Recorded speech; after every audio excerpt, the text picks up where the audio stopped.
So this last session before lunch is about, a tricky question that we apparently decided to save for the very last session, which is, how do we evaluate and measure age-friendly communities and age-friendly projects and initiatives?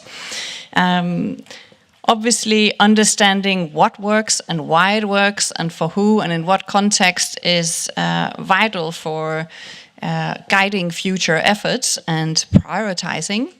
And in this session, we will discuss how we can evaluate progress and success both at community level, individual level, what is required, what is meaningful, and what is feasible, and how can we communicate the value of age-friendly work. And you awesome presenters are already on stage. So from Finland, Erja Rappe, senior researcher at the Age Institute, and from the UK, Centre for Aging Better, Natalie Turner, deputy director. And welcome, a warm welcome to our speakers. And a warm welcome, you just stayed on stage. Yongjie Young will be taking us through this session. Enjoy. So, our final sessions of the day, how do you guys feel? Good? Leaving excited? Going home, take all the messages with you. I think Louise have already really introduced, and I think throughout these last 2 days, I think we're preparing for this session, so no pressure for our two speakers. We're already seeing a lot of great examples in the Nordic-Baltic communities. And as we think about this, I think all of us have the same questions. How do we know if our work on age-friendly environment is actually effective, that is measurable, that actually impact older persons, future older persons, but also impact the system that support all of us. So I think this is the topic that we'll be exploring today. But just let me give you a short context. We are within the UN Decade of Healthy Aging. How many of you are aware of the UN Decade of Healthy Aging? Great. So it's 2021 to 2030, and we're sort of at the midpoint. And WHO is the secretariat to sort of lead this work together with UN partners, with governments, civil societies, cities, and communities. So part of this requirement is that we have 3 reporting opportunities. The first one was in 2023, sort of the baseline about what countries are doing in implementing the decade. This year is sort of the midpoint where we are in the process of sending out surveys, countries looking at what they are doing, sort of the midpoint. And there is a specific module that really looks at age-friendly environment, because age-friendly environment is one of the 4 action areas of the Decade of Healthy Aging. So we are still collecting data within our regions of 53 countries. We have about 48 countries that are being nominated, because sometimes it takes a couple of months just to even get the nominations, and even longer because you're collecting data down to the local level. And so far, we have 34 countries that are providing data on this particular module on age-friendly environment. And this will be presented at the World Health Assembly in May of next year, and then in September of next year at the UN General Assembly. So a very preliminary picture. I can share some preliminary findings, but it has already shown us, what we have done and the progress that we may not have made so far, is that many countries actually said there is a very strong policy support for age-friendly environment. Around 80 to 90% endorse age-friendly outdoor spaces, housing, mobility. But relatively, when asked specific questions on, do you have national programs? Do you have fundings? Do you have coordination mechanism? A lot of them said no. There's no funding, no coordinating mechanism. So political recognition is high. Operational system is very much needed for implementations, and evaluation is very, very limited. So I think this is why this conversation, this meeting this last 2 days is so important, because your work at the municipal level matters very much. And cities and communities are often the first to act, and it really is the first to innovate and to show what national commitment looks like in the local community. So, in fact, you generate evidence locally that hopefully ultimately drive national policies for investments, for accountability. And I think part of our role is really to collect all these informations, work at national level so that we can really influence from the top-down, bottom-up, working together with all of you. So I'm not going to introduce all of our speakers. I think Louise have already introduced the speakers, but perhaps our Erja, Rappe, we will speak about the Finnish work on developing quality indicators for age-friendliness and how these indicators support the municipality in decision making. So the floor is yours.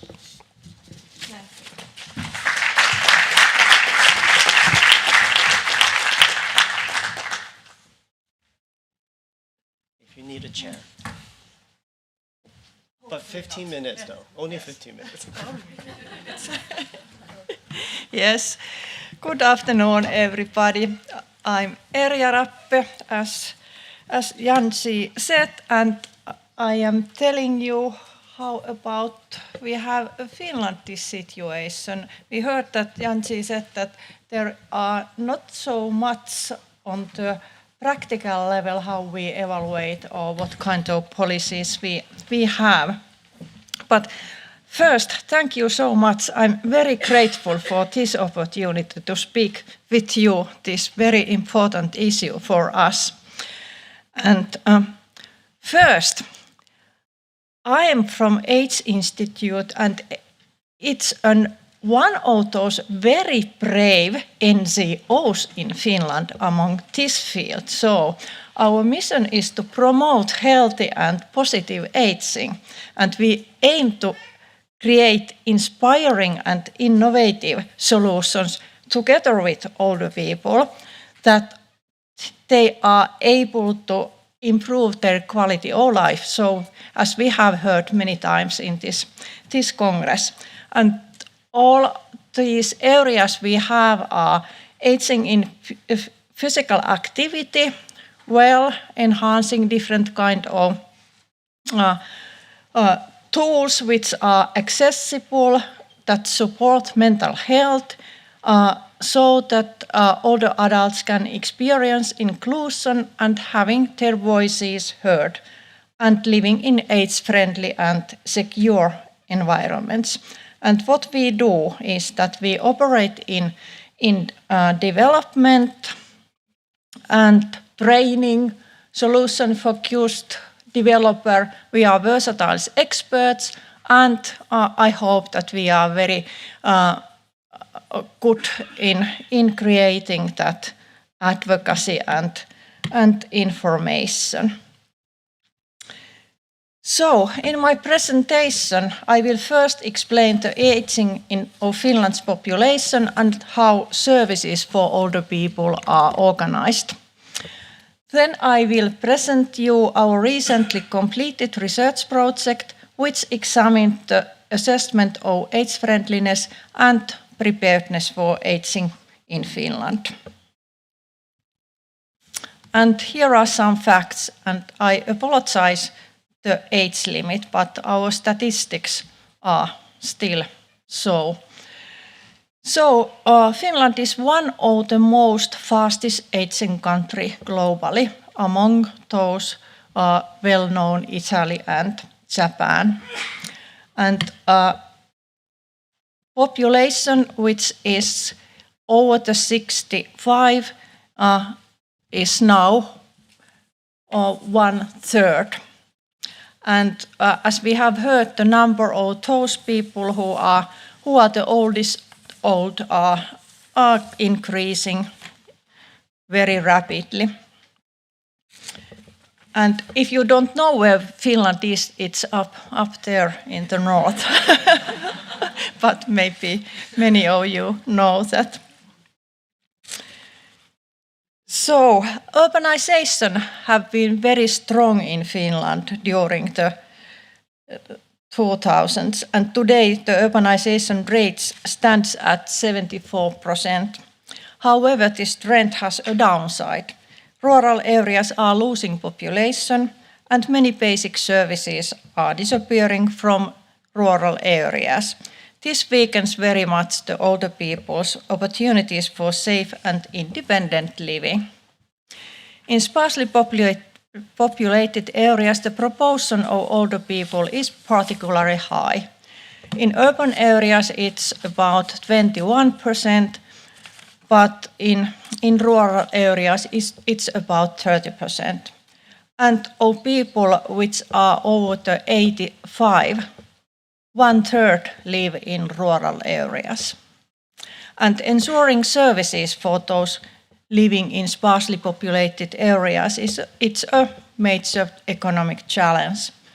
At the same time, the aging population is becoming more diverse, and the number of people with immigrant background increases, especially in the urban areas. And this development affects both the organization of services and the types and the needs that must be addressed. In Finland, 9 out of 10 people over the 65 lives in their own homes, and living alone becomes more common with age.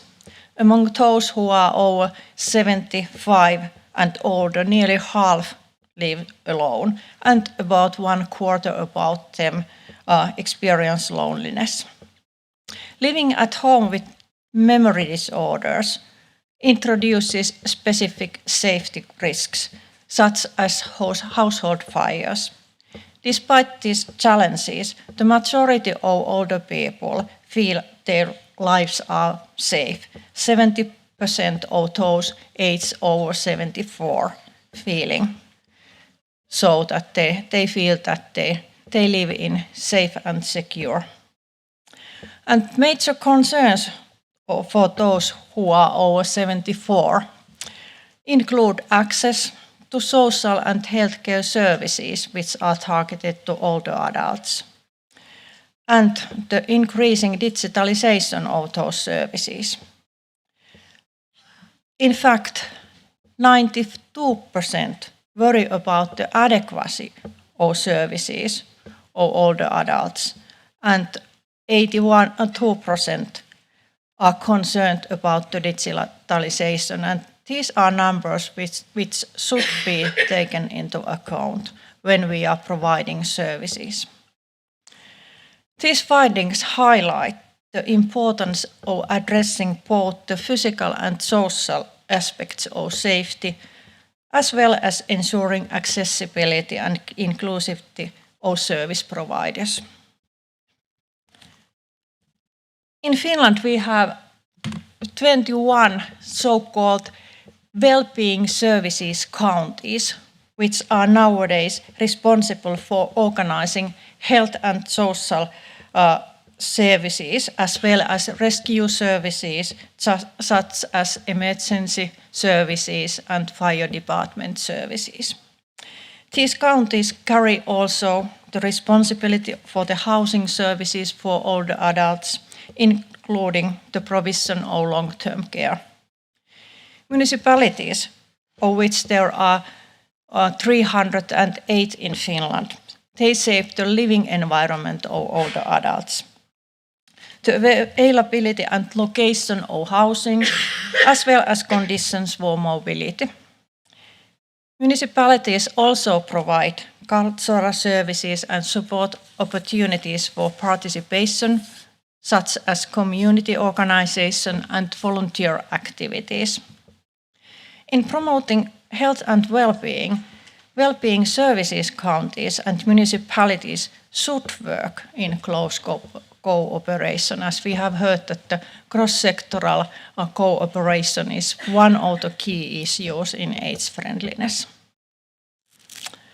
So you will now hear our findings of a recently completed research project in which we try to find out, do we assess age-friendliness at all in our municipalities and well-being service counties. It was funded by the Prime Minister's office, and our analysis covered the public services, the age-friendliness of living environments, decision-making processes, opportunities for participation, and the interface work between municipalities and well-being services counties. And the data came from extensive well-being reports from municipalities and well-being services counties, from the different kind of surveys targeted to municipalities and those counties, and for the councils of older people. And then we have the Delphi panel for the experts on this field. And we examined 14 dimensions of age-friendliness, which are listed on this slide, and these are based on the WHO framework. In addition to social and health services, these included, for example, the accessibility of local services, access to information about essential services, and support for using digital services.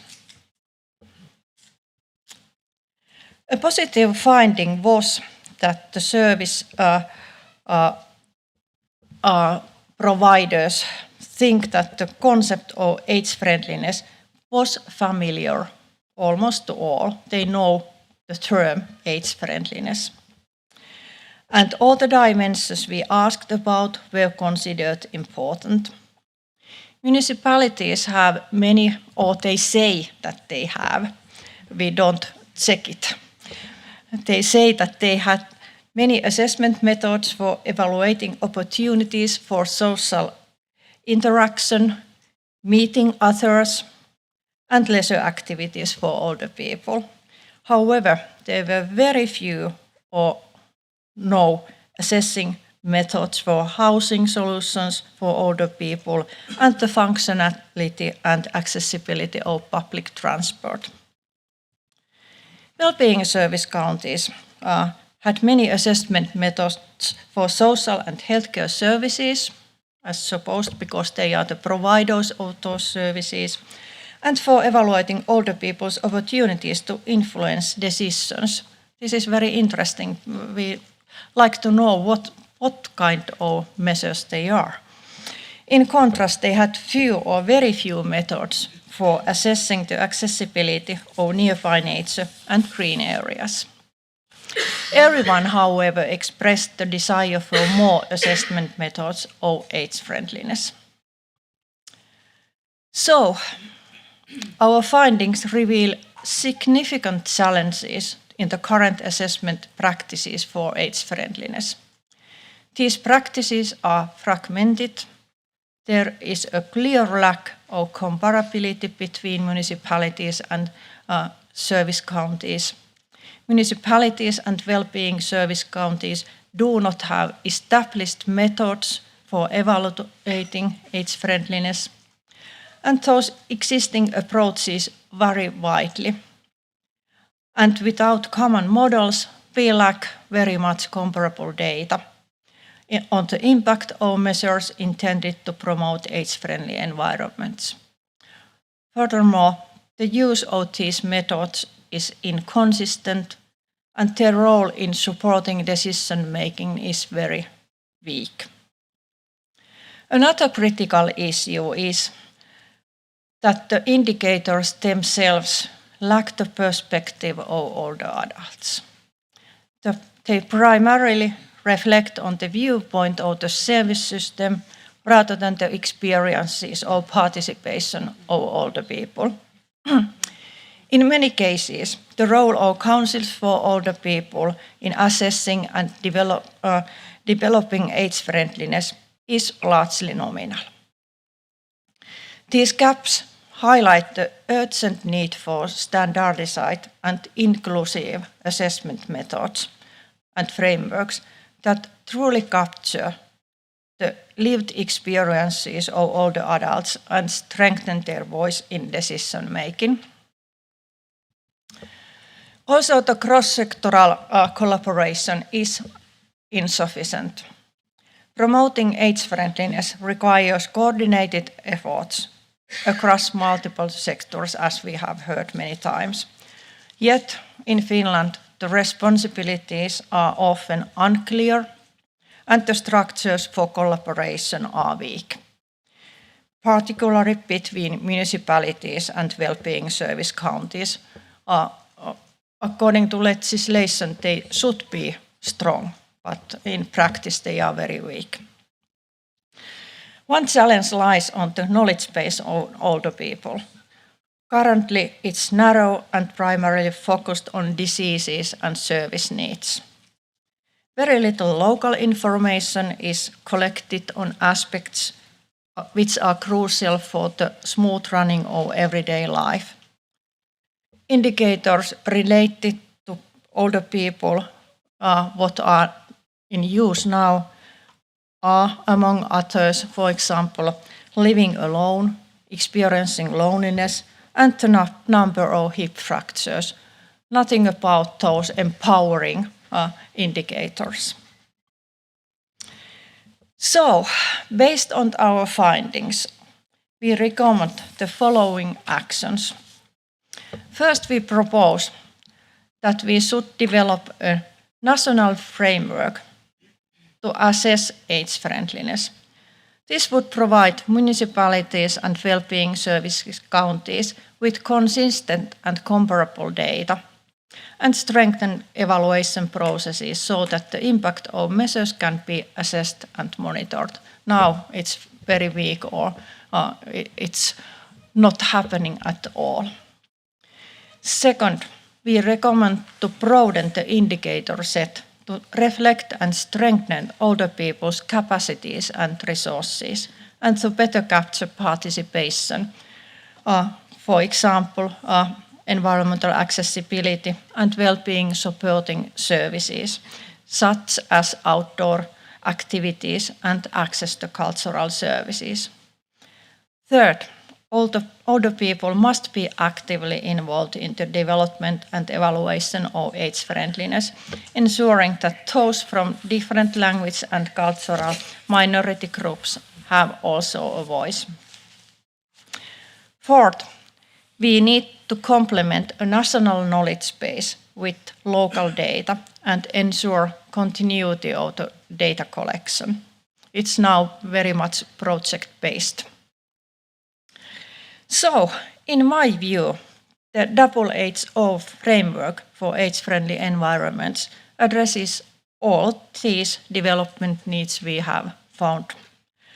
So, we know how the age-friendliness should be assessed, but the challenge lies in making this knowledge widely used in municipalities and well-being services counties. Also, we identified gaps and areas for improvement. We also found signs that cross-sectoral development and evaluation of age-friendliness is possible, if there is the will to make it happen. In fact, it's no longer a matter of willingness of municipalities and well-being services counties. They must develop age-friendliness in order to cope financially with the growing service needs of an aging population. That means that for those municipalities and service counties, the money talks, not the older adults. But we can make the change. So thank you for your attention.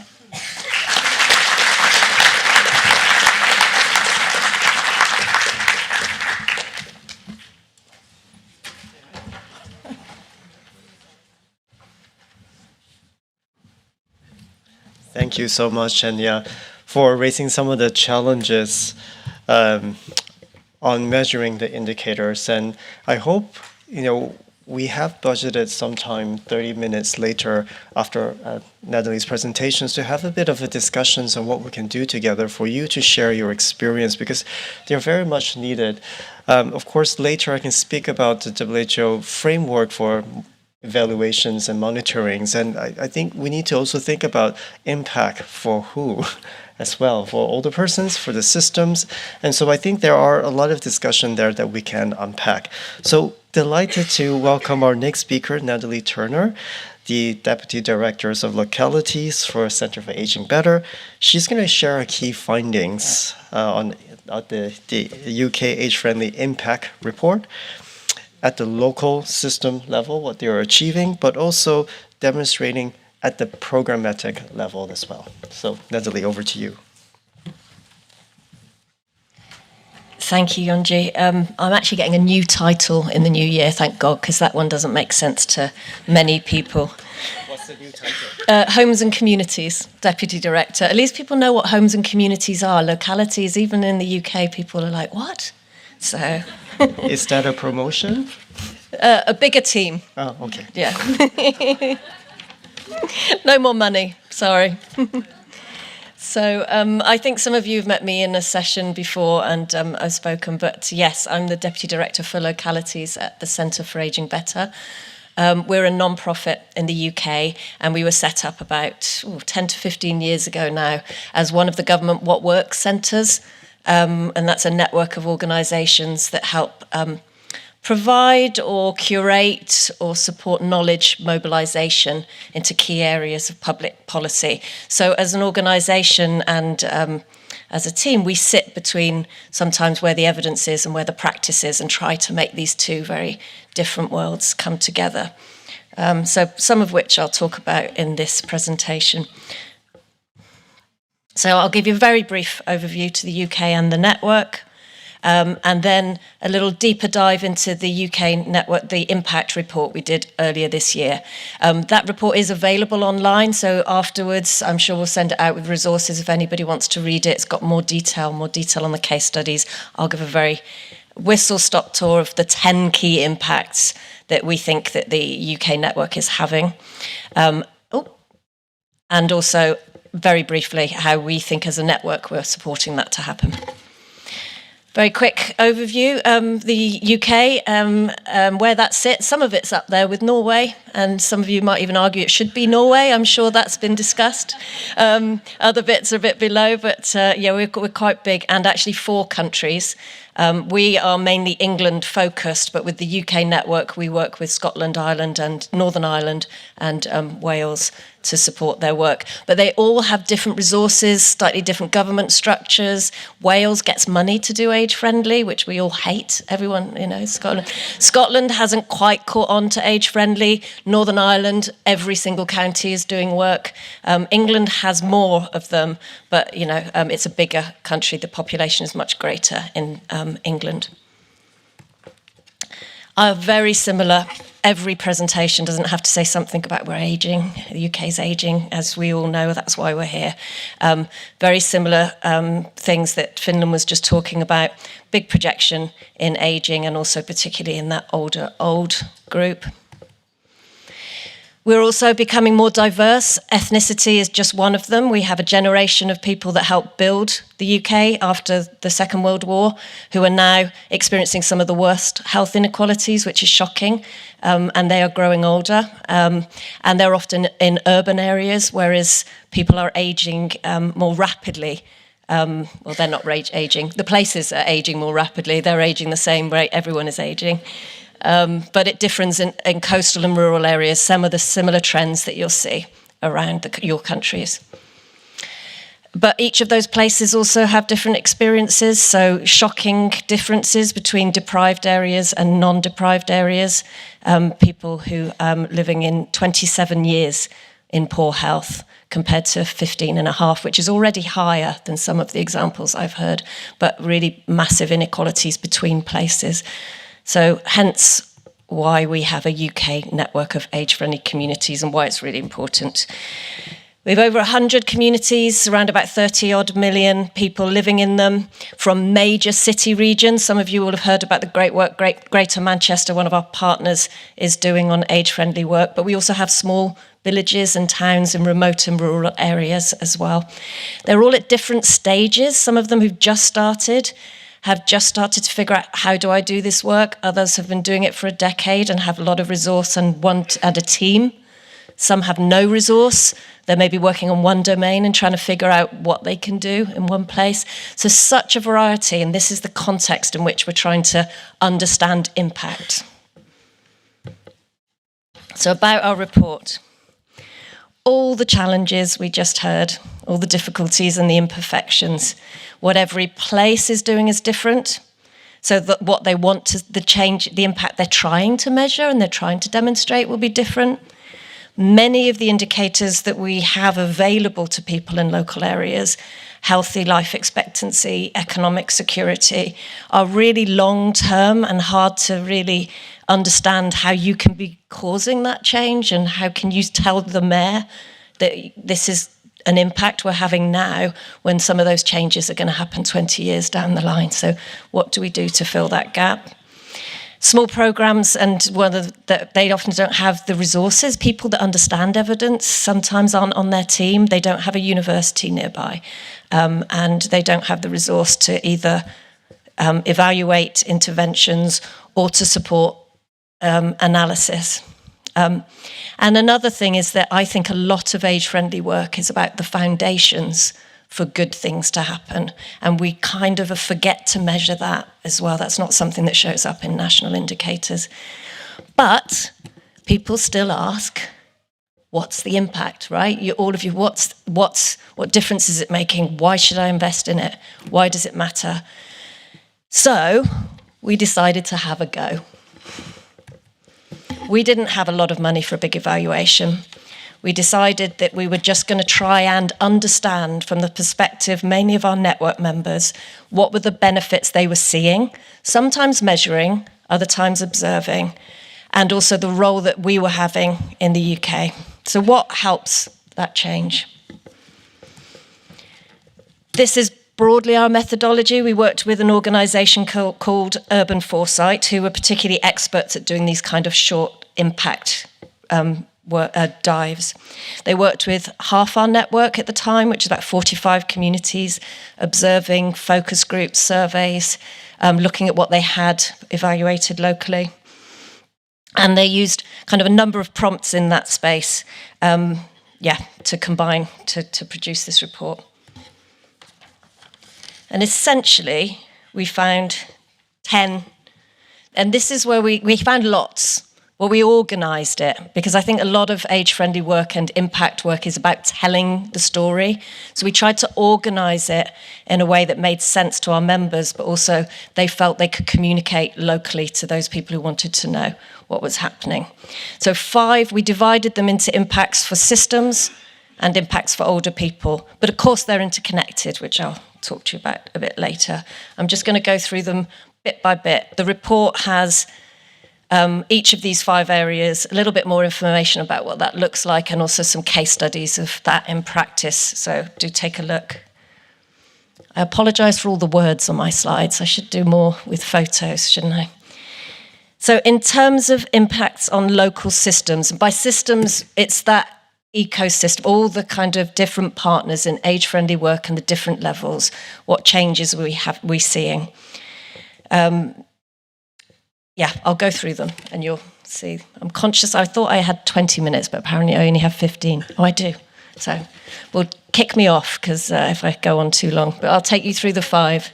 I'll start seeing people yawning in the audience, and then I'll know it's time to stop. First thing, and I think you'll all recognise your roles in this, creating partnerships, and they about driving local action and particularly building in efficiencies and reducing duplication in the system. We saw a lot of that. Some of the examples that we used, things like Bournemouth, Christchurch and Poole, that's a small coastal area, brought together as part of its partnership work 2 different transport providers who realised they were providing the same service, overlapping in the same areas. And by getting together, they were able to change the way they worked and increase the amount of provision, but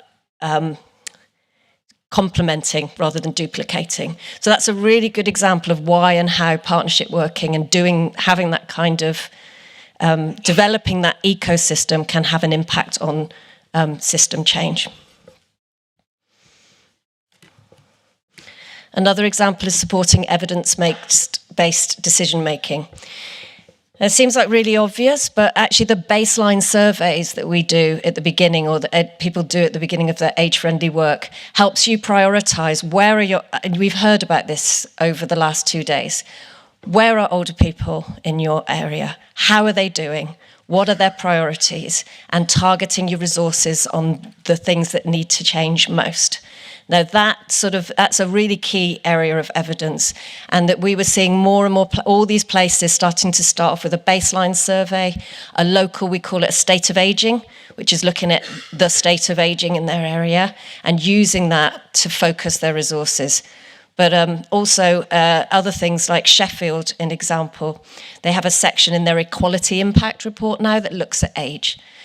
It seems crazy, but lots of people were not looking at age as an equality. It's a protected characteristic in our country, but people were looking at all sorts of different inequalities issues, but not age on top. So that's another area where people were actually basing their plans on the evidence of what worked and avoiding negative impacts. Co-production, it's not just good for the system, you get better, more acceptable services and interventions that people know that will work for them in their area. But also it includes things like the setting up the Manchester's there was a shout out for that earlier, Manchester Older People's Board. So these mechanisms for listening to the voice of older people are popping up all around the country. That's a prerequisite for joining our network, that you have to show how you're involving older people. So we were able to demonstrate that that's happening. We were even to say the numbers of people involved and how they were being involved. The last one, which hits ageism, changing mindsets and policies. So for example, changing, thinking about ageing in all policies. Do people think about that in their local area instead of just health in all policies? That people consider age each time a new policy comes around. We have an older people's champion, maybe in the local council, which says, well, what's the impact of older people on this policy? We know that that wasn't happening often before age-friendly communities were set up. Those are just some of the examples. But just thinking about what else there is. And yet changing the language, I talked a little bit earlier about, and the way that ageing is portrayed, because there can often be an assumption that ageing is around health and social care and is a burden on the local area and that nothing can be done to change it. And so that we saw all the time evidence of that. And then finally, in the system side, is about embedding a preventative way of working. I know that seems really obvious if you work in age-friendly communities, but understanding that you need to think about wider determinants of health, the built environment to support physical activity. It's not just about clinical services, but actually about how people are able to contribute and be supported in their community. I'll give an example here from Sunderland, who have a strength and balance programme. And that's something that happened to prevent falls in their area. And I know that seems really obvious from our perspective that you would do that work, but actually before age-friendly communities were set up, people weren't necessarily prioritising that and weren't thinking upstream. So we did this work and about 100% of members reported that 4 or more of these system impacts were happening in their local area.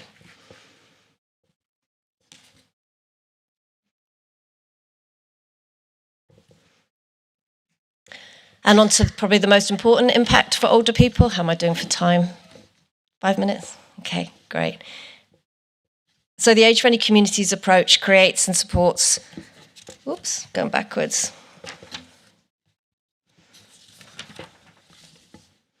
Wide range of benefits and impacts on older people too. Or mainly, actually, that should be the main point. So these are the 5 areas that we saw change that people reported most. And I'm sure that you will recognise across all of these some of the things we've been talking about in the last couple of days. Expanding older people's access to and local use of local spaces. That's a really key area where we're seeing people's involvement in walking audits, which we talked about, changing things on the street, changing crossing times, changing the way curbs work, informing new developments in housing. Take a Seat campaign, if people have heard the Take a Seat campaign. We've got over 20 communities now. Started in New York, then brought into Manchester, Nottingham, and now around the country about improving and maintaining good seating in local areas. Supports independence, but also physical activity and so for health. Second one, about expanding older people's access to support and services. Bringing an age-friendly lens onto even existing services can have a really big impact. A good example around that is thinking about how you communicate that your service even exists, making sure that it's not just online, making sure that you reach people word of mouth. Newham's Money Support Service started changing the way it communicated all its information to older people and had a massive, 80% increase in the people at age 50 plus who were using their support to improve their income and improve how they handled their money, just from really simple changes. Increasing older people, I feel like I'm going through a really big shopping list here, but I hope I'm keeping you all with me before lunch. Increasing older people's connections to and inclusion to society. This is like that fundamental tackling loneliness, opportunities for people to participate, to engage, to build social connections and maintain social connections. I think that's the real backbone of a lot of age-friendly work. Salford's a really good example of that. Salford does a weekly phone call for people from we call social prescribing, so that they can actually join sessions. It's making connections with people who go to their local primary care doctor's office into opportunities locally. Volunteering, drop-ins, coffee mornings, any other kind of way to do that. So that's one other area where we saw real big changes. And then the flip side of voice is that it's not just important for our services and for us to be able to co-produce things with older people. It's important for people to feel like they have an impact and they can influence the environment around them. So this is a really key both for the system and for older people. And there are so many more opportunities for people to, Greater Manchester's up there again. We should really give some other examples. There are loads of other good examples, but getting older people in the room with the new mayor so that his new manifesto had pledges that older people had directly asked for and are changing things like the way that free transport is available or free swimming sessions because of that conversation that they was allowed to have. That gives people a real sense of control. And then finally, improving older people's health and well-being. Now, many of the things I talked to you about already in there all have a knock-on effect to health, but we can describe the kind of interim impacts that will lead to those longer-term changes that we know will happen in terms of healthy life expectancy and life expectancy if people are participating more, if they're getting out and about, if they feel like their environment is more inclusive and that they can control that in some way, that will have an impact on health.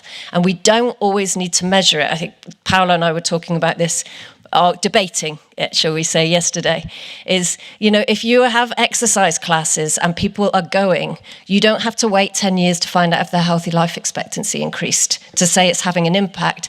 So much of the age-friendly work is based in really good evidence. There's evidence around the public realm. There's evidence in participation. There's evidence in social connection. And if we can show that we're doing it and people are engaged, then we can show impact. We don't have to wait always, although indicators are very key, and I'm sure we'll get into that conversation next. That's not the only way for us to be able to talk about and tell a story of our impact. Again, 100% of members, most of them said social improved health that they'd seen, healthy behaviours, reduction in falls, social connection, etc. Those are just some of the big numbers.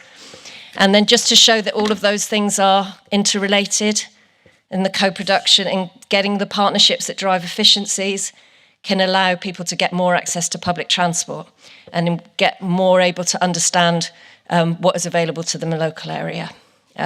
Embedding a preventative way of working can have an impact on health. So they're all interconnected, and it's about telling that story to your local decision makers. Finally, just a big one for the UK network, is where you can coming together. We think the way that we've enabled this to happen as a network is by connecting people so that they can learn from each other and they can also drive efficiencies, that they can build their capacity and leadership skills, as we talked about earlier in the strategy, and accelerate that impact and help the good ideas spread. So I won't go into too much detail on that because I feel like that's probably enough of me speaking at you. For those of you who weren't here 2 years ago, I actually have a voice this time. So I lost my voice 2 years ago and I was supposed to speak.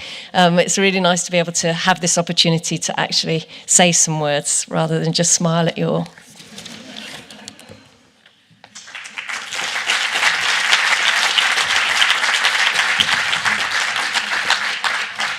Thank you so much, Natalie. I think, we started talking about how daunting it is, to long-term goals and health and well-being, but I think Natalie summed it up very perfectly. There are a lot of evidence on social participations, the built environment, on health. We just need to link them together to show that, this is what we're doing. And I think it's quite useful to frame it on how do we go about to sort of put that together to look at the impact. WHO has produced a sort of a framework to track progress on age-friendly environment, and it could sort of frame across four categories of measuring or tracking success of an age-friendly environment. First is about the input, the process. And I think what you said, the foundational elements are needed. Are there political commitments? Is there budget devoted to it? Is there stakeholders or keen champions in your neighborhood? These are really necessary structure that exists within your communities that are very important. Second is, what are the output? These are interventions that we know that we can put together, like, for example, what cities and communities are doing, how many benches you have, how many public toilets and benches, I already said, how many workshops that you've organized. And I think these are things that you can capture quite easily. And then I think tricky part to the next two about what are the outcomes. And I think this is about the short to midterm that you also mentioned. Physical environment, is it more accessible now? Are people able, or social environment, are older persons feel encouraged that they can come and participate? Are there changes in attitude on aging? These are relatively easier to assess, and we have different tools for that. And finally, what are the impact, which is sort of the long term, what is the health impact? And I think these are demonstrations that we can sort of put together. So I wanted to open this for questions, comments for your cities and communities to share your insights. And I have some questions for our speakers as well, but any comments that you'd like to share? Thoughts? Siri? Yes. We could try to capture a few of your comments. If not, we start with Siri. Yeah. Yes. Hi, thank you. This is, as an economist, this is one of my favorite topics. And I used to work in the UK, and I used the What Work centres a lot, particularly the ones on local economic growth. And one of the things that I appreciated the most was also the training that was distributed on how to do good evaluations on various scales of projects. And because there are so many projects out there, especially also in this world, where you don't let's say you think that evaluation is something big and complicated, so therefore you don't put the budget for it.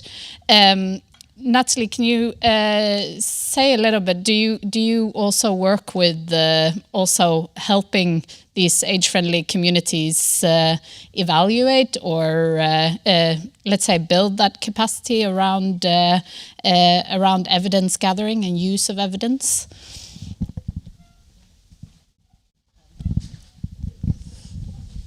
That working? Yeah.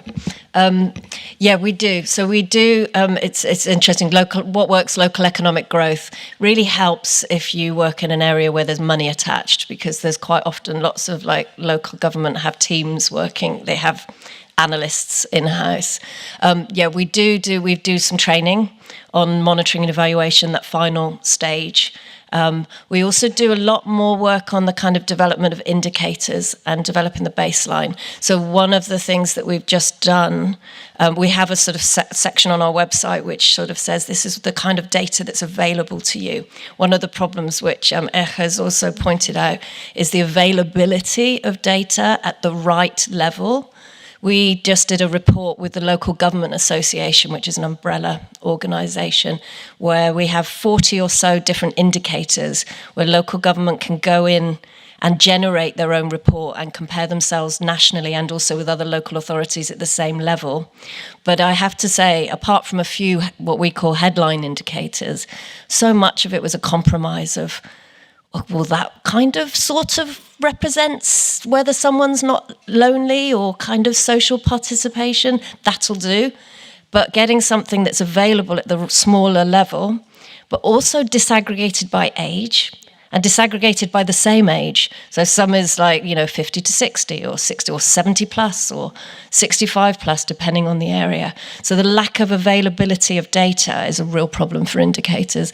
And as we're seeing national government resources reduce, they're not investing in that data and the surveys and the things that actually can give us information really as to what's changing for people. That's a very long answer, but we do a lot of that sort of how do you understand your ageing population as a setting off point, and probably a little bit less on the evaluation side. While you think of your next exciting, important questions that get us to think about what we can do together, maybe a questions for Natalie. You're speaking from the perspective of your national program for age-friendly cities and communities in the UK. And I know that there is a few representatives here who are representing the national programs, Hannah from the Danish network. How are you supporting local communities in this kind of impact evaluations? I sort of feel like I possibly just sort of answered that a little bit. Not that much at the moment, partly because we're working with, we do encourage people to work with their local universities. We're able to kind of share what other people have done as an evaluation. And we are getting a fully funded fellowship next year, which is going to work with us for 18 months to kind of bridge some of the gap between the global evidence-based on age-friendly communities and what we can currently say to people is well evaluated.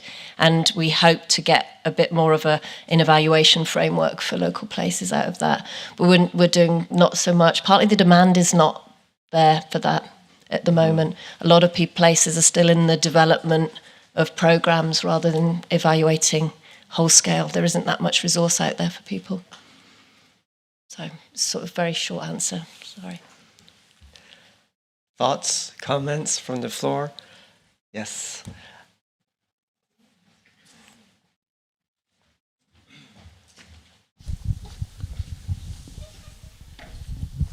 Thank you for your presentations, both. I did resonate with both of them, but I have a question to Erja.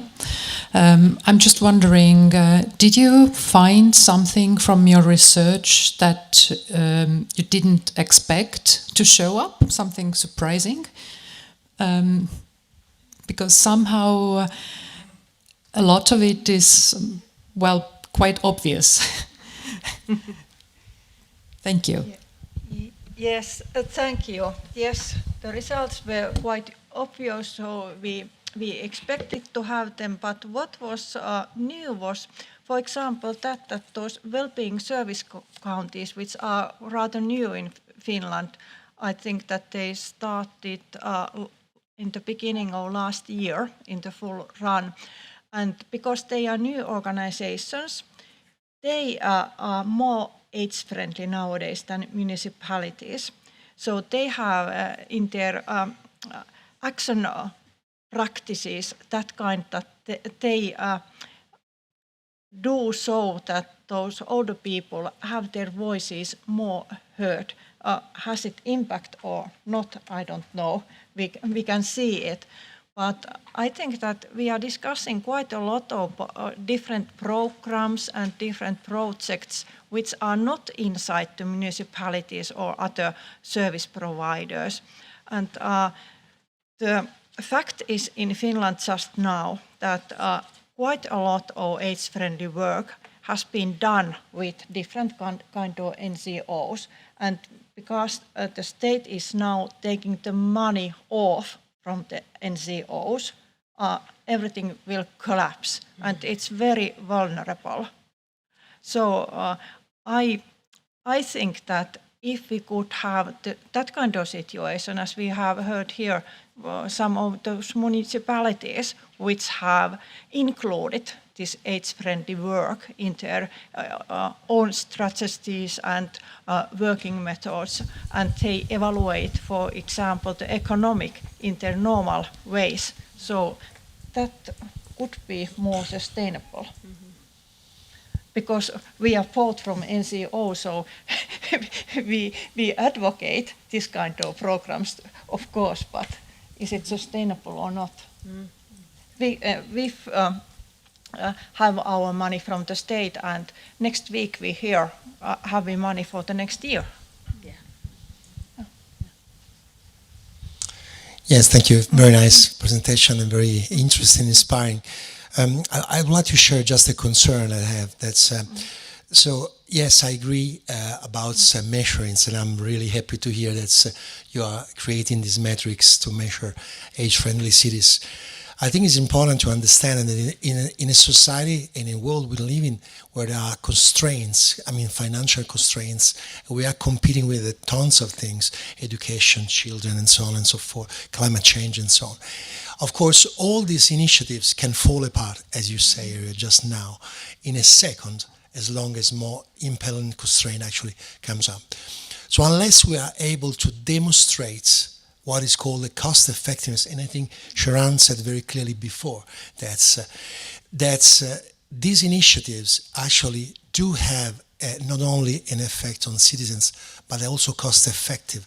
They improve health, they improve long-term life expectancy or disability life expectancy, but they actually are effective in terms of saving also money.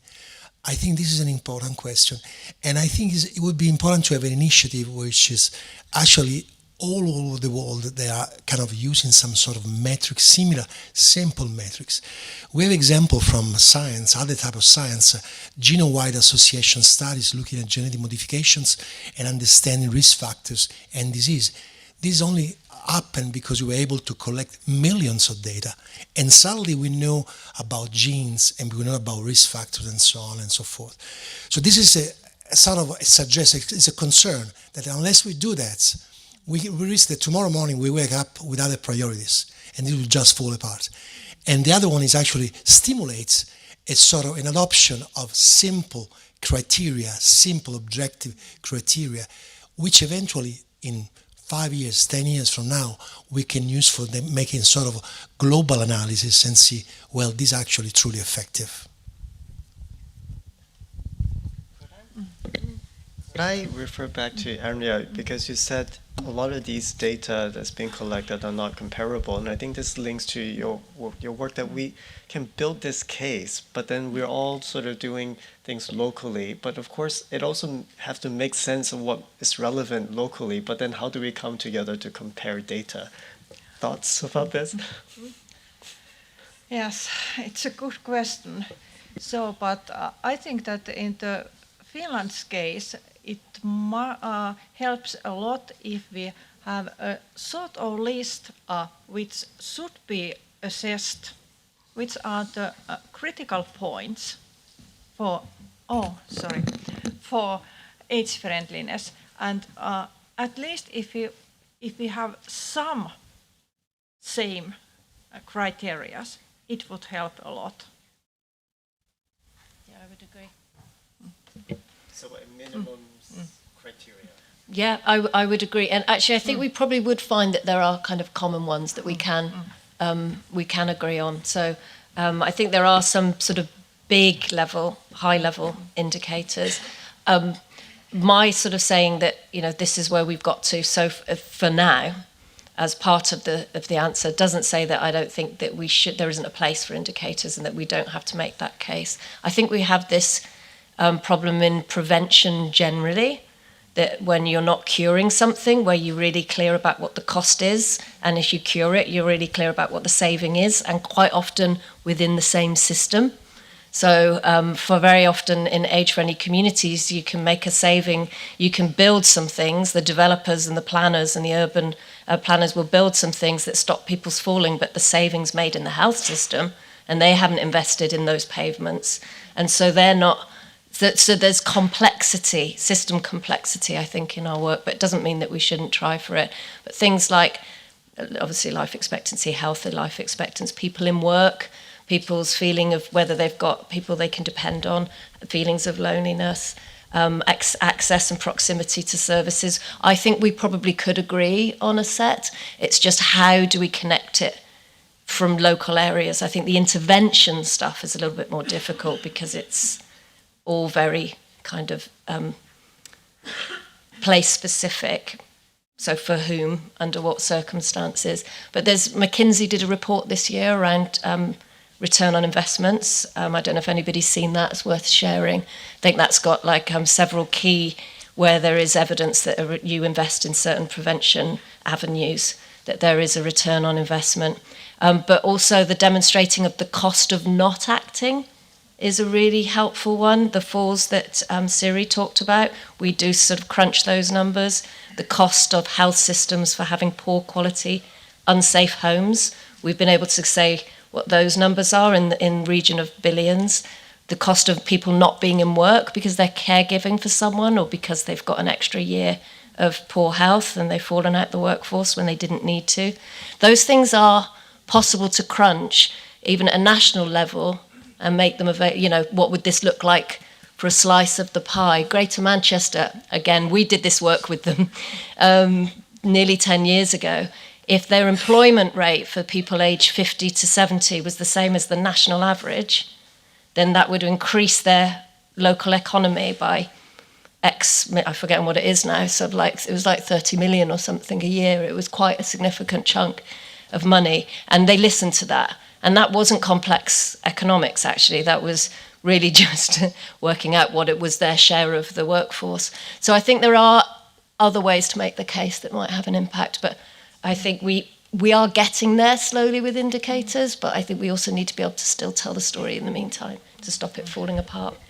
I think what you said, we have to tell the story to weave all these together that makes sense. And I think earlier there was a comment about our work at the Venice office on the well-being economy. Last April, we convened a meeting with central banks, Ministry of Finance and Ministry of Health. And we were talking about all these social return on investments, but they were saying we're all speaking different languages. And it's like, you know, the Ministry of Finance said, why should I invest my money to health where I don't see the return right away to me? But then you can then say, if they're healthier, they can work longer, they can then contribute. But for them, this is like way down the road. So I think it's that narrative that we need to be clear on how we talk to different ministries. Kenny, I think you have questions. Someone in the back, yes. Yeah, it's a little bit down the same avenue that you've been talking now. But I understand the complexity when you have the revenue stream going to a different system than the system that needs to perform the measure. But also within the system of, within the health systems, you have prioritizations and especially personnel scarcity. So, for example, you mentioned training groups earlier, and obviously, if people train, they have effects. But are we considering whether or not the people participating in the training groups would have trained if this training group didn't exist? Or so what are the actual effects on a population level of these kind of measures? Are they making an impact other than the impact of training in itself? and should they, and this is kind of important to know something about in order to prioritize between should the resources that go to this training group instead go to home training for specific individuals which are very high risk, which of these measures have the most outcome. And this is kind of important within the same system because most of us live in the system where we won't have the same amount of people, so we have to find the most effective and most efficient use of the people that we have. And do you feel like the indicators that exist today really take this into consideration? So we're running out of time, but I see Kenny with a mic. So and two more. So we'll take two more questions and then back to the panels. Quite interesting, all of it. I'd like, if possible, one of you to comment on the age-friendly citizen communities questionnaire.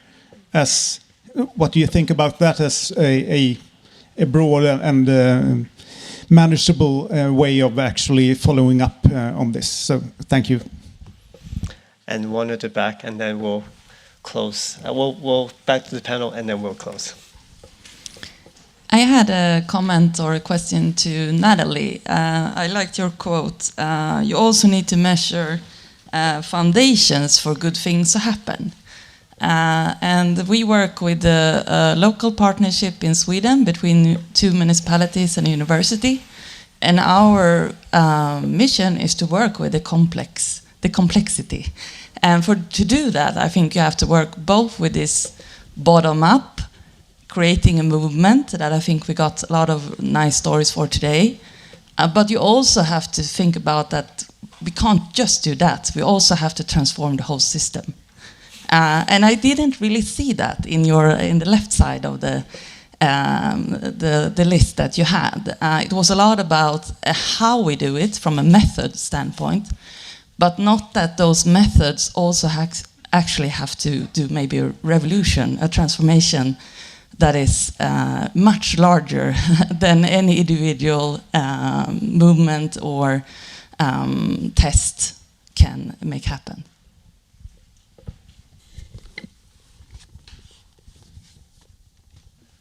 Okay, thank you for that question. I have an example that we have made up a calculator for the municipalities which take those local circumstances into account, and municipalities can calculate how much they can save money by targeting physical activity groups for older people. That means that they prevent falls and by that way hip fractures. So that calculator shows the money the municipality can save by organizing those groups. But I don't think that municipalities use it as much they can do it, but it's possible. Questions on how to prioritize investments, workshops, what are the foundational Lots of questions and part comment. I'm not doing a very good job on that. Yeah, it's a really good point. So one of the things I didn't talk about when we support local areas is that we've done developed a community survey template as well, which needs to sit alongside the data. And we did look at one which was, I sort of don't know if there's someone in the room who I might offend by saying this. We did look at one that was more of an international survey, but actually we decided to create our own because we felt like this is the problem with comparability between countries. I think sometimes you take it up a level, and we didn't feel like that survey would give the communities the information they needed to get decisions and to focus their resources. But absolutely, a community survey tells people the information that the data doesn't. So the combination is really key. So we've had some really good results from that. Hopefully over time we'll start to get enough people doing it. We'll be able to say something nationally from that. System work, very good point. This was a little bit of, we know system change is about changing power policies, attitudes, mindsets. And I gave you a very snippet of how could we see that might be happening in different areas. But yeah, it's probably not a very good deep dive. And I don't think, to be honest, I think that takes a long time and you'd keep chipping away. I don't think anyone's got it perfect, even in the places like Greater Manchester where they really have built that ecosystem. Have they really changed the system? I don't know that we're there, but I think we have to see it as part of the puzzle, because if we don't, we're never going to get change to happen long term. That was did that answer the questions? I'm not sure if I answered everyone. We have an hour or two during lunch that we can continue this conversation. So thank you so much, everybody, for this great panel discussion these last 2 days. I'd like to close the sessions by inviting our co-organizers to come up for a closing discussion. Well, not discussion, announcement. I don't know. Okay, it's the end of day 2. Actually, Yongjie, the first part of our closing remarks is that we would love to hear a little bit from you, what you are taking away. Oh, sorry, I changed. Sorry. Back. So, Yongjie, will you take people through here? So this is Slido. All you have to do, which I already see you doing with your phone, just take your phone out, scan this, or go to slido.com and put in this number, 4305678. We have 2 simple questions that we want to hear from you as we think about how we can come together as a communities, what you would like to do. So, are you ready? You've signed in? Don't worry, we still have a QR code there. So, what will you take back to your city, organizations, or work from these last 2 days? You can write it in English, Finnish, Swedish, Danish, other languages. Norwegian.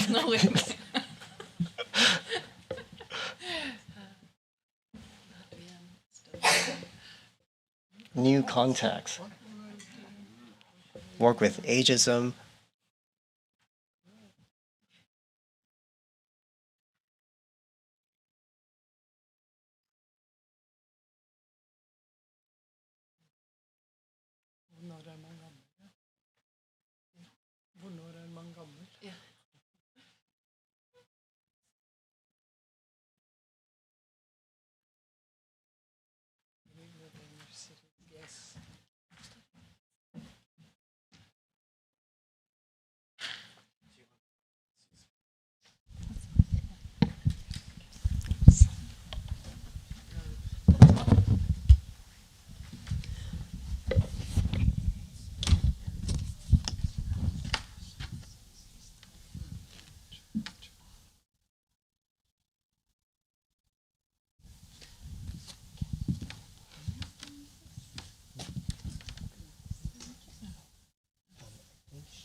So we were just discussing whether we could organize the answers, but it's actually doing it in headlines at the top.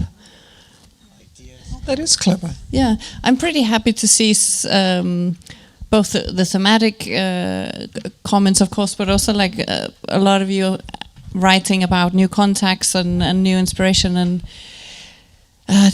getting to meet people. This is also a really a core purpose of this conference, really to bring people across both the Nordic and the Baltic region together. So this is really wonderful to see these answers. Want to take home the slides? We will send out the presentations, and you will also receive a link to the recordings. It also makes my work make sense too. Same for me.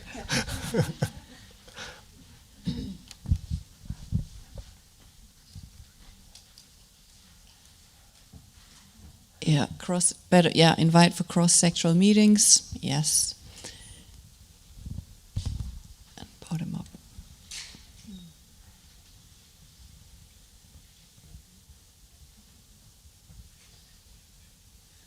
And age-neutral projects. Wow, that was a lot, actually. Yeah, and it also has a category that says ideas.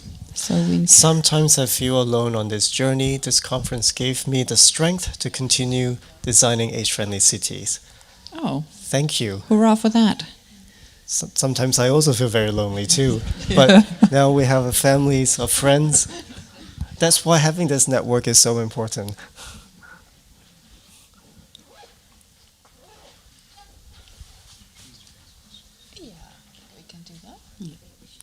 A big smile. A big smile.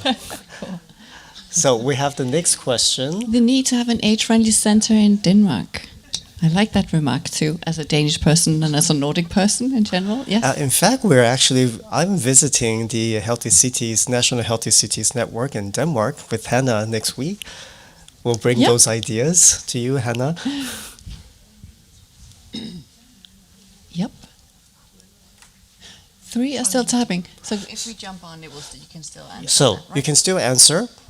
The next question is, what topic would you like us to focus on next in a conference or webinar, for example?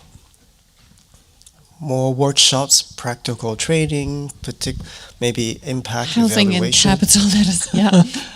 Yep. Site visit, maybe. Strategic versus operational, ages and transport.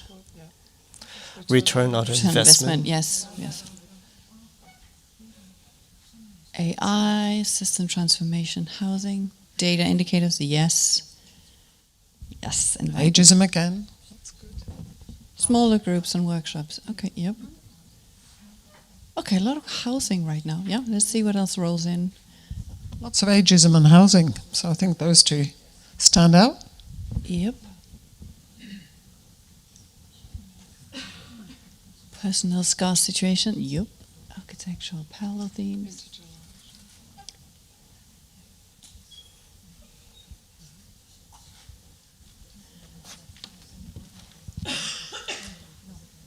Dignity doesn't have an expiry date. I like that. Okay, we see some good suggestions like just rolling off the screen there, but we will, of course, we're very happy that you're taking your time now to type them. We will review them all. And just to push it a little further, we're also sending you an email by tomorrow with 3 quick questions and the possibility to write a bit more comments. Sometimes, when you get back home, you get to think a little bit more. And we really do use all of this feedback to keep on developing both the work and also future events. So we really appreciate your time for this.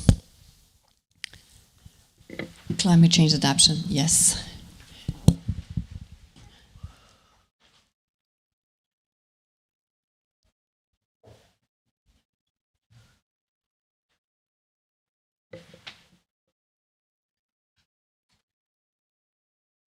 Inclusion of people with dementia, welfare technique, human rights indicators. Yep. Still a lot of people typing. Yep. So.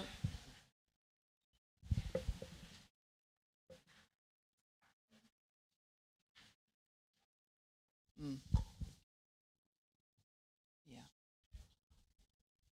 We'll let it roll for just a moment more.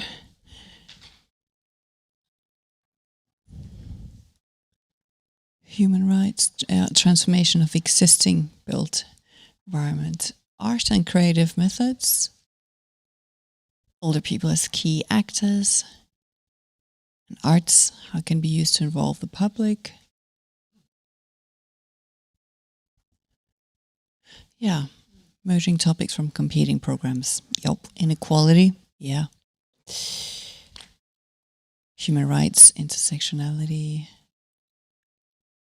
We actually did have housing as part of the first drafts for the conference, but it became clear that we needed to focus a bit more, and I feel like we've even stepped very wide in the topics that we've had on here, but we hear you, and we also think it's relevant and other things.